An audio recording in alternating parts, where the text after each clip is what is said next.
from Adam Schefter. Giants All-Pro defensive tackle Dexter Lawrence has requested a trade, and he will not be participating in the team's offseason workout program that opens tomorrow. Lawrence and the Giants have been through 2 off seasons now, attempting to negotiate a contract reflecting his value to the Giants over the last 3 years, but there has not been any progress per sources. And that's where we kick it off. Welcome to NFL Live. Hannah Storm alongside Dan Orlovsky, who is busy making notes about everything he's going to be talking about. Mina Cox and Marcus Spears. He's a writer. You're a writer. You do that all day. He's got his notebooks everywhere. All right, so let's get right to it. Lawrence has a couple more years left on his deal, Swagoo. He's set to make up to $20 million this season. He would forfeit about $500,000 if he doesn't take part in these off-season workouts. So what do you make of this news? It makes sense to me. Dexter Lawrence has been a mainstay on this defense. The defensive tackles around the league that's gotten paid, but more importantly, his agent and Dexter as well has realized what this cap has done as far as skyrocketing. And to be one of the premier D tackles in the league for a team that consistently hasn't been able to compete to get into the playoffs or try to be in that conversation to be a team down the stretch. He's consistently brought a high level of performance to a team. So it's probably looking around the league. It's understanding the business of the league with salary cap, the salary cap exploding basically. So Dexter Lawrence is just one of those guys that wants to be in that number. And I don't blame him at all because he's been very successful at that position and a part of a unit that has really carried the banner for the New York Giants as the leader of that unit. Yeah, Marcus, I think you hit it exactly when you said he's looking around the league, right? Jordan Davis, who is another defensive tackle, not as good as Dexter Lawrence. Very few people are as good as Dexter Lawrence, still a very good young player. Just got $26 million average per year. Lawrence on his current salary is 12th amongst defensive tackles. He doesn't have guaranteed money left last final 2 years, and he's 29 years old. So this feels to me a little bit like, I don't know, the Myles Garrett trade request, even maybe less animosity here, insofar as he probably just feels like he needs and deserves a raise. So I suspect New York's going to continue to try to get something done because that's the benefit of having your quarterback on a rookie contract. You can pay other players at premium positions premium money, multiple players, and I think New York's going to try to do that. Yeah. Joe Shane can't trade him. He has to win. He has to win by November, or his job with Harbaugh coming in as the head coach is going to be very much so in jeopardy. I agree with their thoughts. I mean, he's the 11th highest paid defensive tackle going into this season right now, the way it's set. That should not be the case. We know he's much better than the 11th paid or 11th best defensive tackle.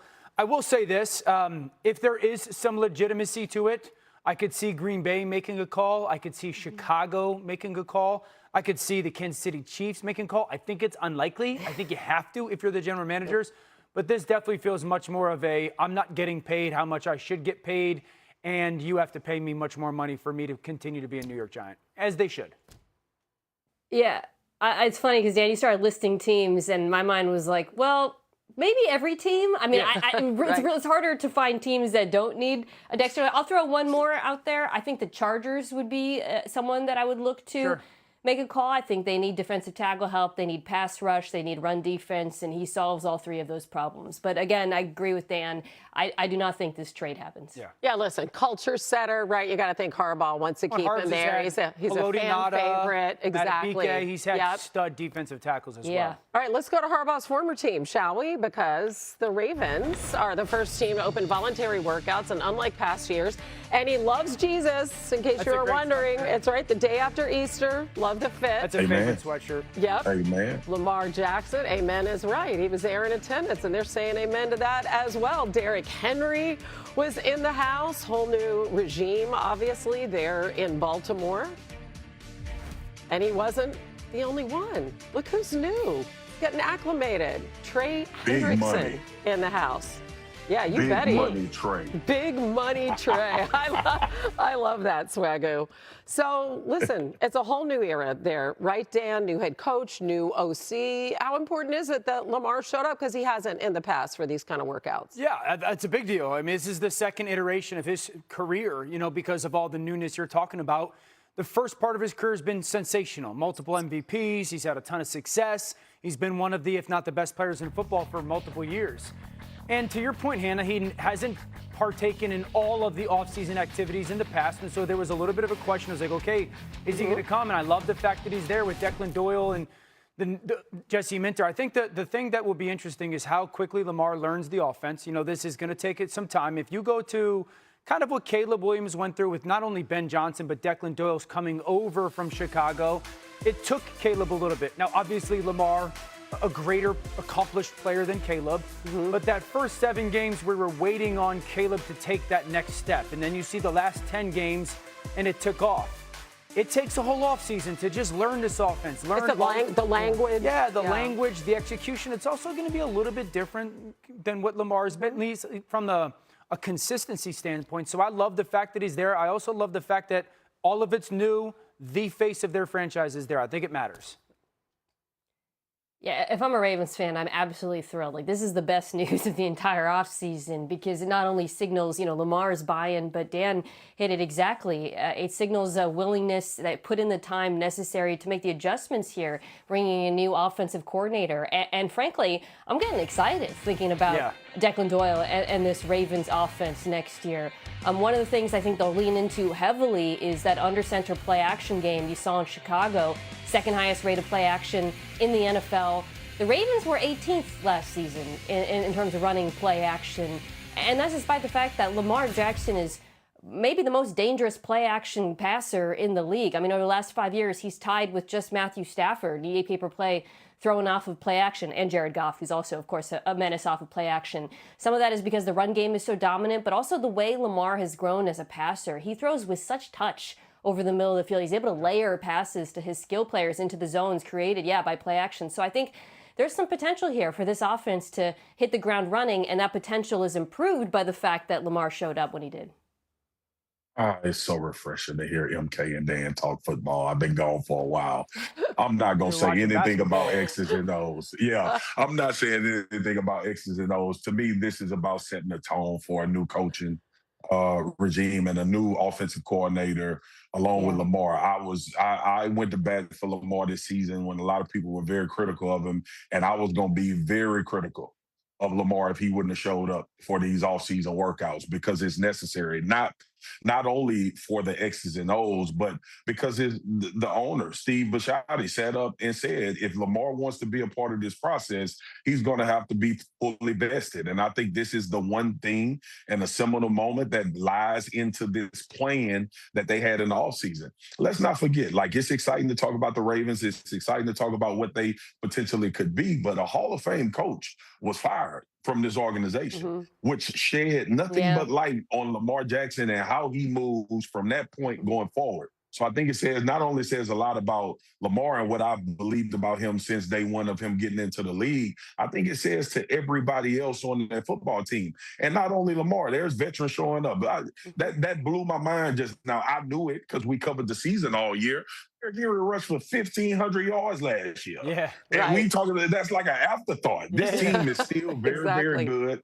They were very, very banged up last year, and I think they're starting off at the right foot, and Lamar is going to be the catalyst for whatever success or failures that they have based on his availability and these guys that's going to follow and rally behind him. Yeah, losing record, missed the playoffs with a roster that we thought was one of the best in football. We were talking gloriously about them before last season, too. Let's go ahead to the draft, too, and talk about what they could do. They could go a lot of different ways with their 14th overall pick. Both Mel Kiper and Field Yates have them taking offensive lineman Spencer Fano out of Utah. Now, Matt Miller has them taking Oregon tight end Kenyon Sadiq in his latest mock. So, Dan, where do you think they should go with that pick at 14? Interior of their offensive line needs probably one, if not two starters. When they signed Max, it was like, all right, go get it done. And then Max obviously no longer part of that trade, and their run game wasn't nearly good enough last year. The pass protection for Lamar, not nearly good enough. So as much as I want to fall in love with skill players, I still think improving this offensive line that fell off is a big deal. I'd also say this, they need another pass catcher, though. As much as I love Zay Flowers and Bateman's been a nice player, Well, Mark Andrews is really only like their proven go-to tight end. Smythe is there, but they need another pass catcher. I don't care the tight end or the position, tight end or wide receiver. Yeah, I agree with what you're saying about the skill players, but I think for them the dream, you talked about the interior of the offensive line, is if the Penn State guard is somehow there at 14. Venga Ioane, he might not have been there in these drafts. I'd have to go see where he went, but to me, that is a hand in glove fit for that Baltimore run game. He is a nasty run blocker, and that's a position where, like center and guard are both issues for them. But I think you can sort of define or reassert your identity on the ground with a draft pick like that. So I would love if the Ravens were able to get him. And I agree, MK, because we've seen this team at their best when that unit has had continuity. Not all of the greatest players, but the continuity. The other thing, I think Matt Miller is it's interesting that he talks about Sadiq. We saw his combine and how athletic he was, the speed, and you lose Isaiah Likely. So that may be enticing as well. You either go weapons or you go offensive line. We've seen it happen time and time again now in this league. And when we brought up the Ravens and that D tackle came up, I also thought about, what about Dexter Lawrence? Would they call and inquire? But obviously Lamar hasn't signed an extension. Money gonna run pretty low there. But it's just an interesting offseason for the Baltimore Ravens. I think one or two moves can rightfully so put this team right back in that conversation. But they're going to be critical moves. And the protection of Lamar is probably going to take precedence over anything before any other thing gets situated or sorted. I want the skill position player, but not at the expense of the offensive line. Okay. Right. That has to be the priority in Baltimore. Offensive line early, skill position player second, third, fourth round. Yeah, he was pressured on 37% of his dropbacks last season. That was second only behind Justin Herbert. All right, we are just back to NFL Live. The Titans start their offseason program tomorrow with their new head coach, Robert Saleh, who will be working with second-year quarterback Cam Ward, who showed some flashes of potential, didn't have very much around him last season. And Saleh telling the team website about Ward, and I quote, "I think it is very impressive for a young man to walk through the building and know everybody by name, from the janitors to the chefs to the trainers, and he addresses them by name. He is a really, really good man. I just think his head is on the right way. He has the right work ethic. I just don't see him failing," close quote. Well, here's where the Titans struggled, and it was in a lot of areas last season. Improving one of them would really help Cam Ward. Tennessee's wide receivers ranked in the bottom 10 in reception percentage, drops, and getting open. They did sign Wan'Dale Robinson in the offseason, but they certainly have work to do. Mina, what do you think they should do with that number 4 pick in the draft? Well, I think you have to think about this sort of in whole. My hope for Tennessee is they come out of this draft, not just with pick 4, I'll get to that, with a wide receiver, still really need one, a guard, the interior of the offensive line has issues, and they need a pass rusher. Now, the dream to me would be to trade down from 4, get a wide receiver, Carnell Tate's my favorite, and then added those other positions later. But if that's not on the table, if nobody wants to trade up there, I would take one of the top 3 pass rushers at 4. And then I would actually consider trading back into the bottom of the first to grab one of that second tier of receivers, because I actually really like the receivers near the end of the first round. And I do think Tennessee has to come out of this draft with a good receiver for Cam Ward. So even if Jeremiah Love is sitting there at 4, Mina, you say go in a different direction. This is not a good offensive line. This is not a good receiving group. It's not a good situation for a great back, even a back as good as Jeremiah Love, in my opinion. Yeah, I can see the impact, MK, that you talk about. Like the Sonny Styles intrigue me, the pass rushers as well, when you think about Robert Saleh being the head coach. I mean, ultimately, this team is probably identity-wise going to be built on that side of the football, although knowing that offensively you have to be explosive, and bringing in Brian Daboll with a certain type of player that he wants to have. You know, they drafted Malik Neighbors in New York. He was able to get him the football ad nauseum and make plays. And with that talent that Cam Ward has, I'm sure he's salivating about potentially getting one of these wide receivers that can be a difference maker. It's always that conundrum, right? Defensive head coach, you got a guy like Sonny Styles who blew the combine up. We're going to be talking about that performance for years. You talk about the pass rush out of Texas Tech, Bain, some of the conversations that surrounded these guys. It's really about the identity that they want to establish right away. Yeah. Some of these things are hard to pass up. Remember, Robert Salah coached Fred Warner. Fred Warner is an elite athlete that turned into who we think is the best linebacker when he's healthy and playing in the NFL. Do you see any of that potential? The pass rush when he was with the New York Jets, that's what we were about to hang our head on about that team. We said they are a quarterback away because defensively we thought that they were all the way there. So it'll be interesting to see when they get to that point of making that decision, I guess, which side of the football or what ideology takes over in that decision making. Well, I mean, what would you do, Swaggo? I'm always the guy that thinks about impact at positions, right? Wide receivers change franchises immediately. So I understand where Mina's coming from. But if you get a stalwart defensive guy that can pressure the quarterback and find guys late, then I would probably go that direction because you already have a quarterback, which changes the math for you when you draft it. Interesting. See, this is the case for the draft to kind of continue to be late April instead of everyone's like, make the draft earlier, because a month ago I was like, you take Jeremiah Love. He's that special of a player. The more I've thought about it, the more, hearing Marcus and Mina talk about it, I think of Mike Borgonzi, the general manager at Tennessee. He comes from Kansas City. When Kansas City was at their very best, it was that dominant defensive line that could get pass rush situations. And then I think about, Jeremiah Love going to an offensive line that's not very good. And so I like Mina's concept of getting that defensive line, because I would imagine Tennessee's going, let's become Houston. Like, let's become who we have to play against all the time. Obviously, Robert Salah is a I'm saying his name like Marcus now, defensive-minded head coach. Salah. How good is Jermaine Johnson going to be? And so put a little sauce on it. A little juice on it. Right? Whatever. It kind of sounds Tennessee good. has 4 picks in the top 101 in this year's draft. Right. If you guaranteed that I could get back into that late first round, maybe early second, to go get an Omar Cooper Jr. out of Indiana, Concepcion out of A&M, I'd be all for taking the pass rusher at 4. It's just a dice roll, because if you don't get back in and those receivers are done, then all of a sudden you're left with, a rookie who led your team in receiving and Calvin Ridley coming off of 16 catches and Wan'Dale Robinson, it was the first time he eclipsed 700 yards. So or trying to trade for A.J. Brown. Well, that's a whole nother. That's a whole nother. That's a whole nother. Bring him home. Sure, why not? Yeah. Why not? I mean, we could go in that direction. Ryan Mounts Jr.? I mean, no, it's that's in the same division. No. Okay, Salah.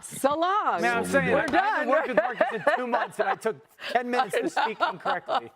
I know, he's back. Swaggo's back. Here we go. I'm never gonna say his name the right way. It changes everything. We know who you mean. It just doesn't matter. Accidental. All right. 17 days till night 1 in Pittsburgh, with presumptive #1 overall pick Fernando Mendoza heading to Vegas to meet with the Raiders. He was fantastic on deep throws at Indiana last season. Ranked 2nd in the nation in completion percentage and touchdown to interception ratio on throws of at least 20 yards downfield. On point with those passes, ranking 6th in catchable pass rate on deep throws. Speaking of, this 51-yarder to Charlie Becker against Ohio State. And now our Dan Orlovsky is going to take you inside his perspective with the help of Status Pro Visualizer, which allows the recreation of the play exactly as it happened in the game.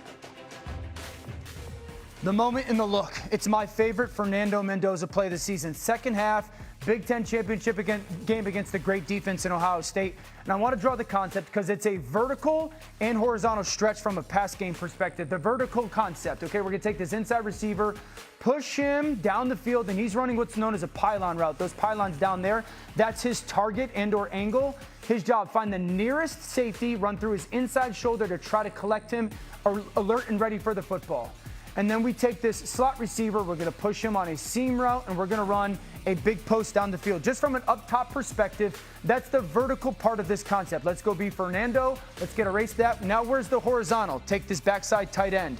We're going to run him on a shallow cross, and then this outside receiver really on a deep hook concept, okay? Up top, that's what it's going to look like.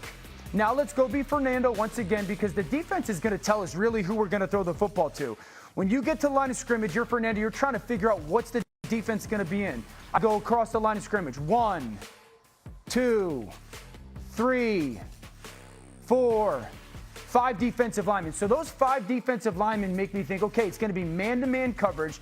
And then I look out here, I go, that defender's probably covering him in man, that defender covering him in man, that defender covering him in man, and this outside corner covering him in man, safety in the middle of the field, and then, oh, by the way, that linebacker being right next to my back. Everything from Ohio State defense says man-to-man coverage. Now, if you're Fernando and you catch this snap and you drop back, your first thing is going to be, okay, what's the backside defender do? Wait, I thought it was man coverage. That backside defender is not running with him. He's hanging back here. Ohio State lied. Pre-snap, they show man-to-man. Post-snap, they're going to play what we call an invert cover 2. So what does that mean for Fernando? He sees that backside defender. He's not playing in man anymore. His job is just going to be hang on the backside and play a zone concept here, okay? This safety that I thought was going to be in the middle of the field, his job is now going to be to get over the top and play a half-field zone safety.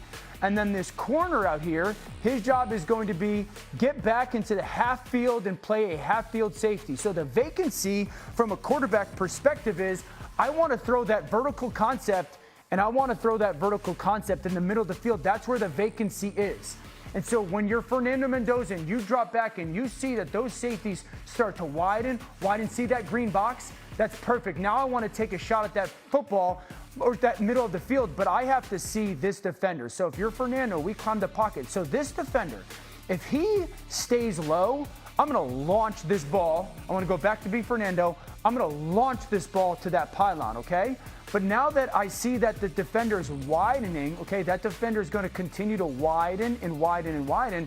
I want to then go be back to Fernando. I want to take that shot down the middle of the field to my big-time playmaker and Charlie Becker, okay? So Fernando Mendoza gets to the line of scrimmage, and his ability to see that defensive line and that rotation of coverage is the biggest deal. I want to go be Fernando. Remember, this is a massive moment. You get to the line of scrimmage, and Ohio State is presenting you 5 guys across the line, and everything says man coverage. Then you have to catch the snap, see that backside defender is not playing there, eyes to the middle of the field, see Becker down, and the vacancy in the middle of the field is where you got to throw that football for a massive play. This swings the momentum of the football game, gets Indiana right back in it, and gives them the opportunity to become Big Ten champions. Fernando Mendoza did not see a lot of looks from defenses that presented like this one from Ohio State. He saw it in the right moment and made the right throw. Dan, that is so cool. And all of that just happening in how many seconds, Dano? I mean, realistically, less than 2.5. So crazy. Yeah. All right, let's take a look at some of our top stories. Adam Schefter is reporting that Giants All-Pro defensive tackle Dexter Lawrence has requested a trade, and he will not be participating in the team's offseason workout program that opens on Tuesday. Lawrence and the Giants have been through 2 off seasons attempting to negotiate a contract, but there hasn't been any progress per sources. Excuse me. You take this one, Dano. All right, the Ravens started their offseason program today, and Lamar Jackson was in attendance as new head coach Jesse Minter and the new era begins in Baltimore. The quarterback, along with their new, very expensive pass rusher, Trey Hendrickson, were at the facility today. He can do it all. He can read a teleprompter. He can do everything. That's the first time I've done that. Dan Orlovsky, ladies and gentlemen. Top edge rusher picks in this year's mock draft on ESPN.com featured all 4 of our draft experts alternating picks. We had Arbel Reese going number 2 to the Jets. Matt Miller made that pick. Field Yates has the Titans taking David Bailey at number 4 overall. Bailey led the nation in tackles for loss and pressure rate last year. The Cowboys taking Miami's Ruben Bain Jr. at number 12. This was also picked by our Field Yates. He led the nation in pressures from the edge in 2025. And finally, we have Jordan Reed with the Bucks taking Bain's teammate, Akeem Mesidor, at number 15. He had 16 pressures, 5.5 sacks during the Canes college football playoff run. Special assist to Dan Orlovsky there on the read. Thank you, Dan the man. I can read. It was well done. Took off the headset and read the prompter. Let's go back to Bain. I know, wasn't that good? He can. Let's go back to Bain. Good job, baby boy. Sorry, I was trying to say something nice. I'm going to keep my tongue. I'm going to hold my tongue. All right, let's say something nice about Bain, okay? Because, listen, he has his arm length measuring 30 and 7/8 of an inch. That would be the shortest by any first-round edge as far back as the data. I mean, Swego, is this a big deal? What have you seen from him? People make it a big deal, but I really don't think for him. And I think because he's so cerebral as a football player, and that speaks to obviously Jason Taylor being his coach in college and how productive he was. He dealt with long arms and big offensive linemen in his conference. He dealt with it in big games and was still able to make an impact. He reminds me of kind of a mix between a guy, Elvis Dumerville, that I played with, but had a lot of successful years in Denver with a quick first step. And then you talk about Brandon Graham from the Philadelphia Eagles, kind of stout, compact, but able to really impact games, not only because they were relentless, but because leverage, okay? When you're 6'7", you don't want to block short guys that can move fast around the edge.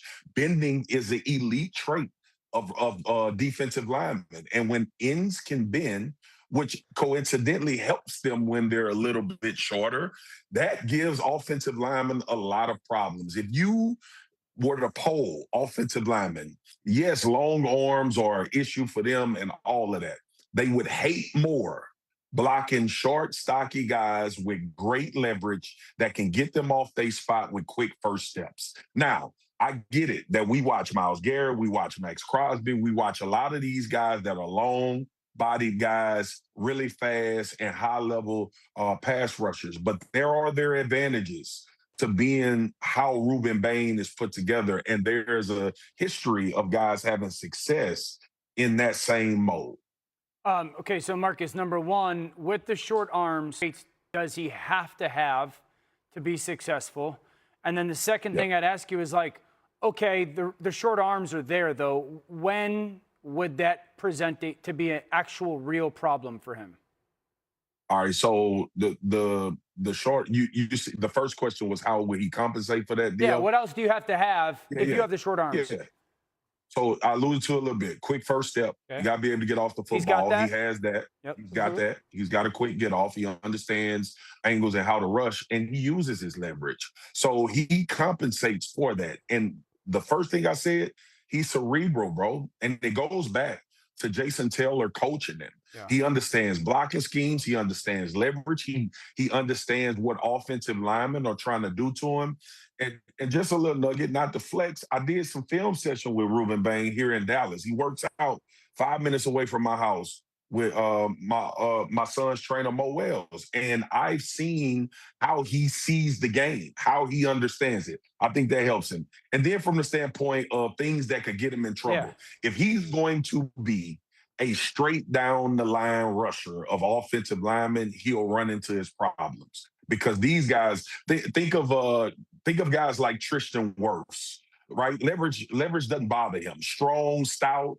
You think about all of our offensive linemen. So he's going to have to use his lowness to beat guys like that, which he showed in college a number of times. That's a great point, Marcus. Here's what I'll say about Ruben Bain, and we're going to talk about it a lot, obviously, between now and the draft. We just saw a team win the Super Bowl in large part because of their ability to stop the run with light boxes out of a too-high structure. Ruben Bain Jr. is a complete edge. Yes. You talked about, how he uses his size, his leverage against at probably rushing the passer, but oh boy, he can play the run. I mean, the play strength, the agility, plays multiple gaps, the disruptiveness, he gets in the backfield, and then the motor, chasing guys down into the flats for the backside. It runs super hot. So if you're, drafting him, I think it comes with a comfort level knowing that you are getting an every down player who does have a high floor. I think the question is, where is the ceiling? Is he going to be a double-digit sack guy with a lack of length, maybe inhibit his numbers in that way? But I do think he can contribute immediately, and I think for a defense that wants to live like Seattle, he would be a fantastic pick. Yeah, interesting that our experts have him going anywhere from like 4 to 9. Well, it's also interesting that a lot of the measurables conversation are an issue. A lot of the conversation I heard about him, yeah. Marcus, has been like, well, you can't draft him. You can't draft him. The short arms, historical. And then hearing Marcus talking, talking about, I'm like, why would I not draft we him? believe, because this show believes in tape. Yeah. And like Marcus said, when ends can bend, right? According to Swagoo. When ends can bend. When ends can bend. All right. Yeah. Oh, Lord. Okay.